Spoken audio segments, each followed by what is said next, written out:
Olá a todos e a todas, é um grande prazer estar aqui com vocês neste evento comemorando a Semana Internacional do Idoso. Nós vamos falar nesse nosso encontro sobre um tema muito interessante, que é muito desafiador, né? Como envelhecer com sabedoria, como nós podemos viver essa trajetória de uma forma serena, de uma forma harmoniosa, com as adaptações necessárias, tirando dela o que de melhor ela puder nos oferecer. A velhice, ela pode ser encarada de muitas maneiras. Alguns a encaram como uma resignação amargurada, né? É aquela coisa em que você reluta de que você chegou nesse momento, que é um momento da vida inevitável. Esse envelhecer, ele é um estado, ele é um estágio que não haverá como não vivê-lo se nós estivermos vivos. E muitas vezes as pessoas acabam se rendendo a ele de uma forma muito tristonha, muito cheia de ressentimentos e amargura. Outros acabam perdendo a vitalidade desta fase da vida. Não só porque pode haver um declínio físico e psicológico, emocional, mas porque se cansam mesmo de estar tocando a sua vida, tocando os seus desafios, que já não são como os da época da juventude.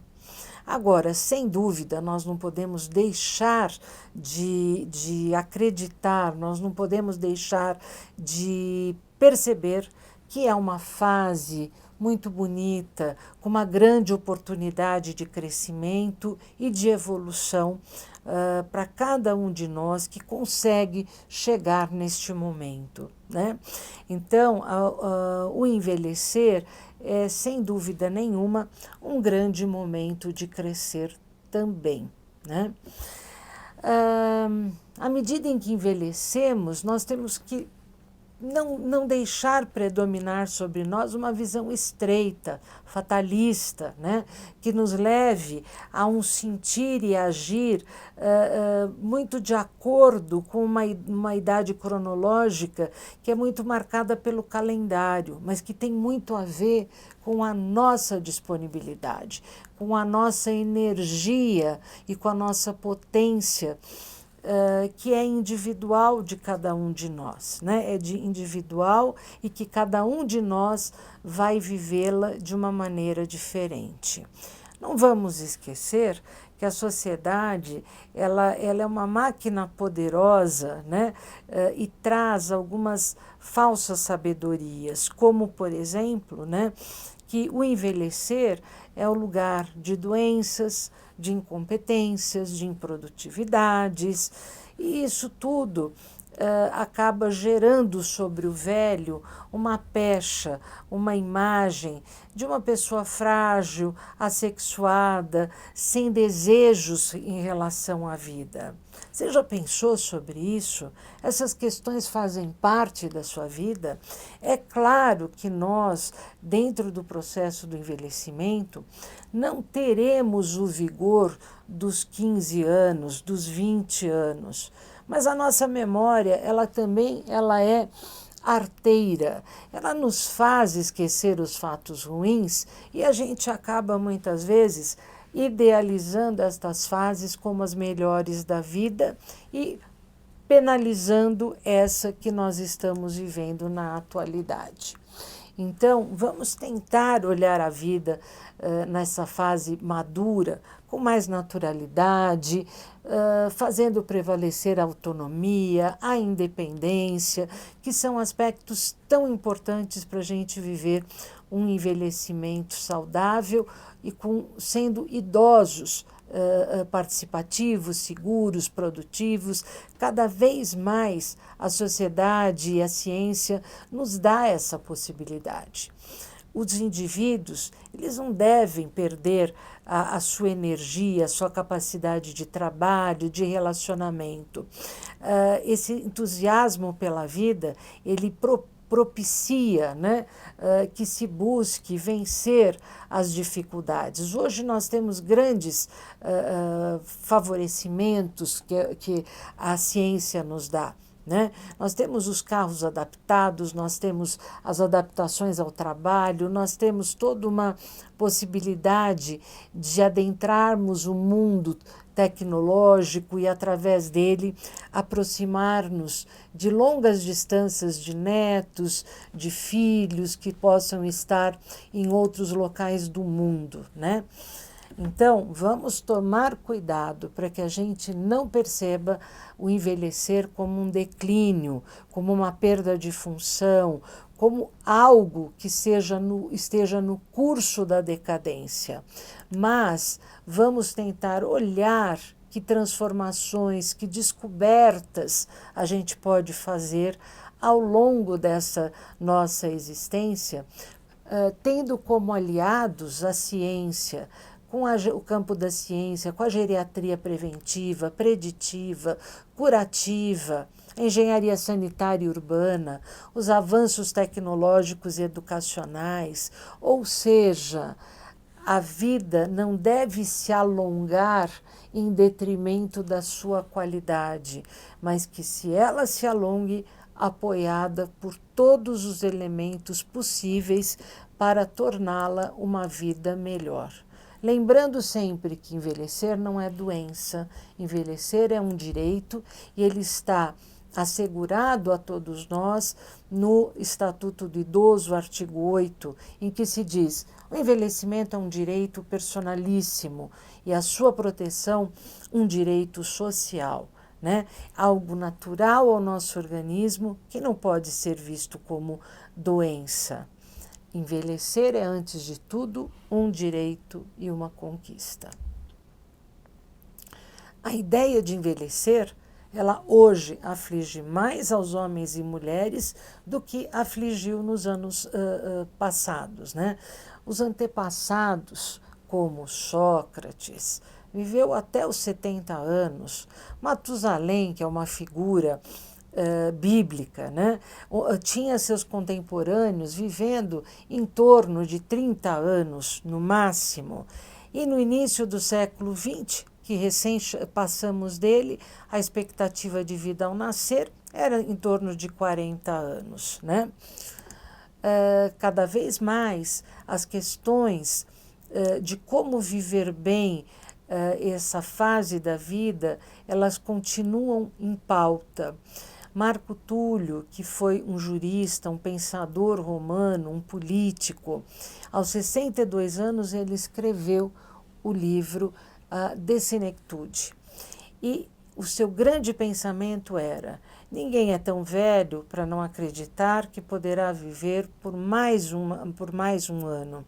E esse pensamento atravessa até hoje a nossa sociedade, o nosso mundo da ciência. E geriatras e gerontólogos ainda pensam nisto 2000 anos depois deste fato ter ocorrido. Ou seja, temos ainda muitos desafios. Como curiosidade, né, como curiosidade bíblica, se diz que Matusalém viveu 969 anos, será? E que seu pai viveu 360, seu filho 365, e Matusalém foi pai pela primeira vez quando fez 187 anos. Tudo isso são histórias, são lendas, mas valem para a gente pensar. Porque, na realidade, por muito tempo, a morte infantil tinha um alto índice na sociedade e é recente que ela vem diminuindo. Nós passamos por grandes epidemias, peste negra, varíola, malária, gripes, tuberculose, e com isso houve a dizimação de muitas populações. Nossos ancestrais viveram num mundo muito devastado por guerra e por epidemia. Eles não pensavam em viver muito mais ou chegar aos 100 anos.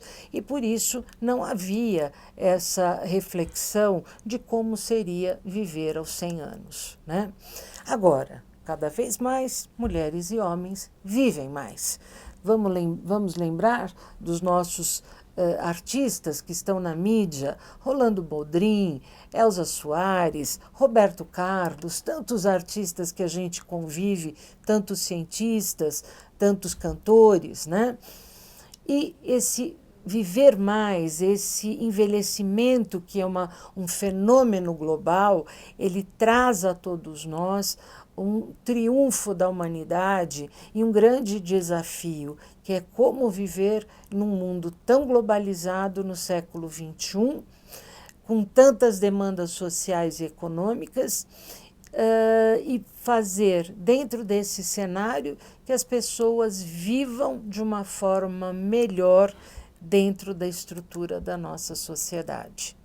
Hoje, no Brasil, nós estamos entendendo que velhice o marco da velhice no Brasil é de 60 anos. E são cada vez mais numerosos dentro do nosso país pessoas que excedem essa marca na plenitude de suas capacidades físicas, emocionais e intelectuais. Temos grandes exemplos de velhices positivas, de velhices vividas, né, de forma ativa e brilhante. Ari Fonseca, Ali Fontoura, que continua ainda atuando na atividade artística, Laura Cardoso, Fernanda Montenegro, Natália Timber, até recentemente o nosso querido Tarcísio Meira, que veio a falecer, a nossa querida Glória Menezes, que também estão aí, todos mostrando para nós o quanto nós podemos viver uma vida plena, apesar da idade. No Brasil, em breve, saltaremos dos atuais 76 anos para os 81 em torno de 2050. E esta média mundial estará em torno de 76. Ou seja, envelhecer não é uma maldição, não é um fato para a gente se afastar e para a gente repudiar. Ele é um momento de muito aprendizado em que nós nos aproximamos das ambiguidades, das diferenças, aprendemos a lidar com o contraditório, abrimos possibilidades para diferentes experiências que nem sonhávamos anteriormente. Isso tem acontecido com vocês? Então fica para nós a grande pergunta. Quem são os mais velhos, né? De que pessoas nós estamos falando? Nos Estados Unidos, o padrão de idade para considerar velho, considerar uma pessoa velha, é 60 anos, né? No entanto, isto vai sofrendo alterações ao longo da vida, das sociedades, e nós temos sempre que lembrar que a idade cronológica não é um marcador que é tão verdadeiro e único. Ele é muito variável com cada pessoa, tá? Por quê? As pessoas envelhecem de acordo com... A gente não envelhece igual. A gerontologia fez uma descoberta genial. Veja isso. Nós podemos envelhecer biologicamente, com uma idade que corresponde à idade física do indivíduo e à condição e ao seu estado em que o seu corpo e as suas funcionalidades se apresentam.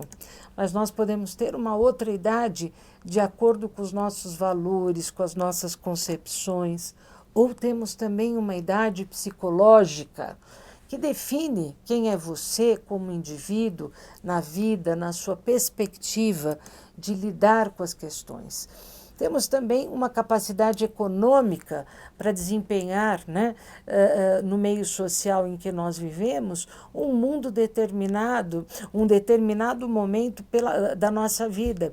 E esse econômico, ele vai nos favorecer um pouco mais, um pouco menos, como nós vamos poder conduzir esse momento do envelhecimento.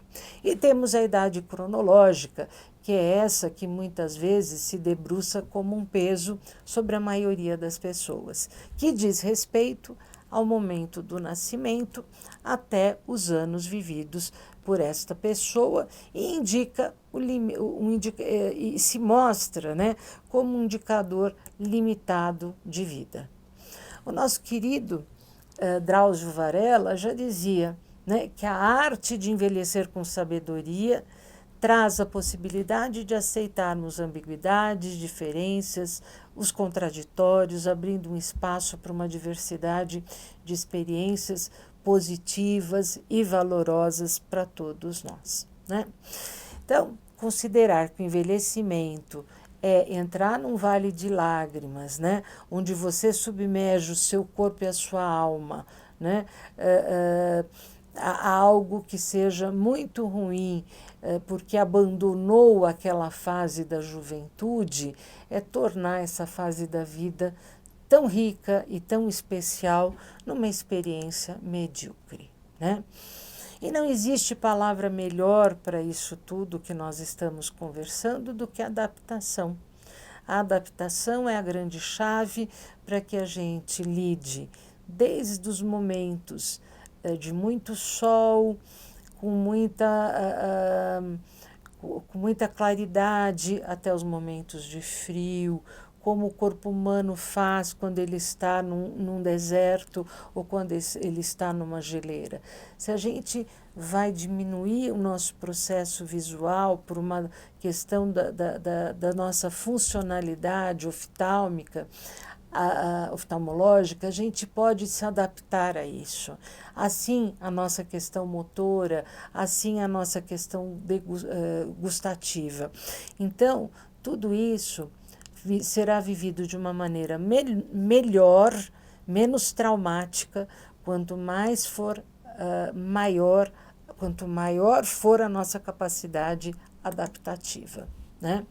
Nós podemos olhar aí pessoas que não são mais tão vigorosas como era na juventude. Vamos pegar o exemplo da Fernanda Montenegro, que é uma figura tão constante na nossa vida, através do seu trabalho. Então, veja, no auge da sua juventude, com 20 anos, a sua potência era uma. Hoje, aos 90 anos, a sua potência é outra, mas o ponto comum entre uma fase e outra é que ela foi se adaptando e tornando potências diferentes para cada período da vida, né? Lembrando que a nossa memória é matreira e às vezes ela nos faz olhar apenas as experiências boas do passado, dando a entender que as da atualidade talvez não sejam tão boas, o que não constitui em realidade uma verdade. Então, se a gente exaltar só a juventude, né, se a gente traz como um grande período áureo da nossa existência essa coisa da jovialidade, a gente vai viver com muito sofrimento a fase do envelhecer. Lembrando que isso também tem um apelo comercial, publicitário, de que se nós éramos felizes quando mais jovens e hoje não seremos tanto, o que nós temos que fazer para resgatarmos aquela alegria e aquela beleza da juventude? Então, tem que fazer cirurgia plástica, tem que gastar com um monte de cosmético, tem que ter padrões característicos da faixa etária passada, que muitas vezes não combinam ou não são adequados para esse momento, né? Esse é um efeito muito perverso, né? Que faz com que as pessoas comecem a encarar a velhice como algo muito ruim, porque ela é tratada como perda, né? Agora, a grande questão que nós temos que nos perguntar é como nós podemos ajudar as pessoas a permanecerem independentes e ativas à medida em que elas envelhecem, porque isto é um fato inexorável, né? Então, não é porque você envelheceu que você vai perder a sua capacidade de escolher, independente da escolha que seja. Agora, todos os que estão ao seu redor precisam respeitar o seu propósito pessoal, sua autonomia e principalmente o seu desejo, né? O envelhecimento nos países mais desenvolvidos, ele tem sido acompanhado por mudanças muito importantes nos papéis das famílias, né? Porque como as mulheres também foram para o trabalho, hoje a gente não tem mais na família um cuidador como tínhamos no passado, né? E a mulher hoje se tornou uma força dentro do mercado formal, né? E aí então nós precisamos pensar como vamos apoiar os nossos idosos, porque todo esse movimento social voltado ao trabalho, ele também impactou nas mudanças, nas questões institucionais. Nos países asiáticos, é muito comum que as famílias sejam expandidas e que várias gerações habitem o mesmo espaço, né? Fazendo com que o velho e o novo estejam juntos, estejam convivendo, né? Agora, fatores culturais influenciam muito, né, nesses comportamentos, que não são os comportamentos que nós vemos na sociedade ocidental. Isso são específicos da sociedade asiática, né? Uma outra coisa importante que também vem mudando ao longo do tempo são as atitudes e os comportamentos ligados aos hábitos de alimentação, tabagismo e bebidas, né? Então, se a gente quer viver o envelhecimento como uma experiência positiva, a gente precisa começar a ter uma vida melhor agora, enquanto não se chegou nessa fase do envelhecer. A Organização Mundial da Saúde adota o termo envelhecimento ativo para expressar essa conquista desse processo de um envelhecimento que é saudável, não só do ponto de vista da saúde física, mas também de outros aspectos que envolvem a saúde e que passam pela autonomia, pela independência e pela qualidade de vida. Então, eu quero caminhar agora para o nosso encerramento falando que envelhecimento ativo é algo que você pode trabalhar para otimizar oportunidades para a sua saúde, envolvendo-se e participando e com elementos de cuidar da sua segurança para melhorar a sua qualidade de vida. Envelhecimento ativo tem tudo a ver com qualidade de vida em grupo e sobre a perspectiva dos indivíduos, né? A gente tem que esperar uma sociedade que olhe para esse envelhecimento ativo e reconheça a necessidade de incentivar e equilibrar a responsabilidade pessoal que cabe a cada um de nós com a questão daquilo que ela nos oferece para que cada idoso possa usufruir dessa oportunidade que lhe traga uma velhice melhor, uma velhice com um ambiente de apoio e de desafios que sejam controlados de forma que a sua expectativa de vida saudável ela possa ser de fato vivida de uma maneira melhor. Claro que nós vamos ter indivíduos idosos frágeis, fisicamente incapacitados e que vão requerer cuidado, né?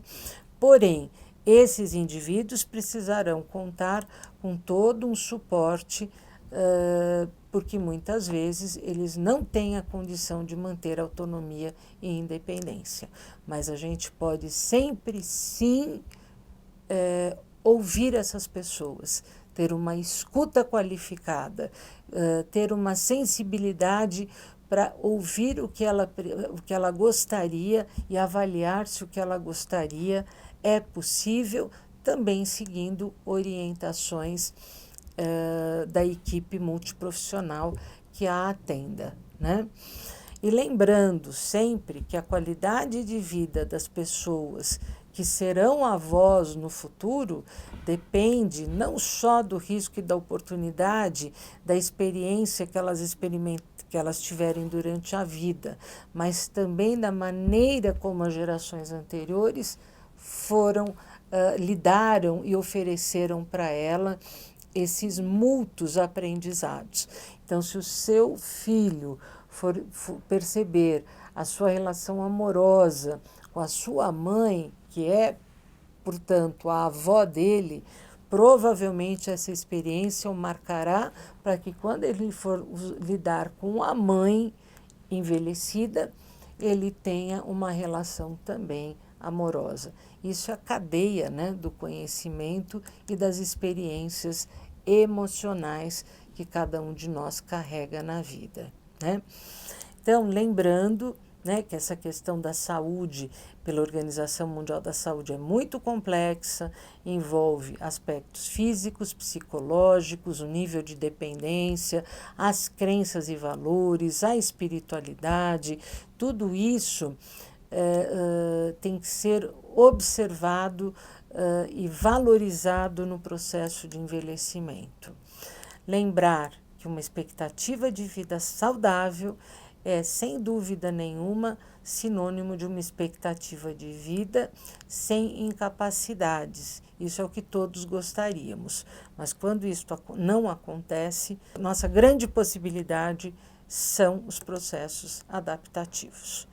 Lembre-se que envelhecimento saudável, envelhecimento ativo, que veio para substituir o envelhecimento saudável, é um conceito dos anos 90 e que ainda precisa de muito trabalho, porque, mediante uma valorização que se tem de doenças crônicas que afetam idosos, como hipertensão, diabetes, câncer, muitas vezes o foco fica sobre o sintoma e a doença e não sobre um conjunto de determinantes da vida que levam a um envelhecimento ativo, que pode tornar o envelhecer uma experiência bastante importante, né? A cultura deste indivíduo, ele é o lugar onde esse indivíduo está inserido é fundamental e vai trazendo essas convivências com diferentes gerações, fazendo com que esses valores culturais, essas tradições, sejam encaradas pelas pessoas idosas e pela sociedade onde ela vive como um processo de envelhecimento positivo. Agradeço muito pela presença de vocês no nosso evento, por estar aqui conosco e gostaria que vocês continuassem aqui ativos e participantes, porque nós vamos ter muitas coisas bacanas acontecendo aqui ao longo da semana. Um grande abraço a todos.